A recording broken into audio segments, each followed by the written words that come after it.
Ош мамлекеттик университети жөнүндө айта турган болсок, өтө сөз көп болот. Себеби мен да ошол университетте 1982 жылдан 95 жылга чейин педагогика факультетинде эмгектенгенмин. Албетте, ал күндөргө салыштырмалуу бүгүнкү күндө өнүгүү, өсүү эбегейсиз зор экендигин айтпай коюуга мүмкүн эмес. Ошондуктан мына чоң маареке салтанатты белгилөө алдында турат.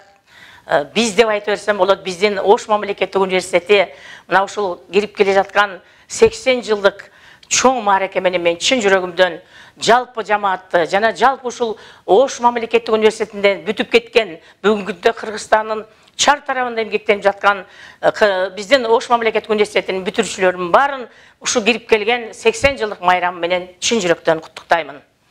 Ылайым Ош мамлекеттик университетинен окуп билим алып кеткен жаштар Кыргызстанга пайдасы тийген, Кыргызстанды өнүктүргөн, Кыргызстанды өстүргөн, деги эле Кыргызстанга кызыл желек болуп сайылган эң бийик жетишкендиктерге жетишине чын жүрөктөн тилектешмин. Дагы бир жолу майрамыңыздар менен чын жүрөктөн куттуктаймын. Ылайым ушундай жылды дагы далайын жашаңыздар, элге билим берүү, балдарга билим берүү, өсүп келаткан муунга билим берүүдө эң алдыңкы биздин билим берүү тармагынын флагманы болуп жүрө бериңиздер.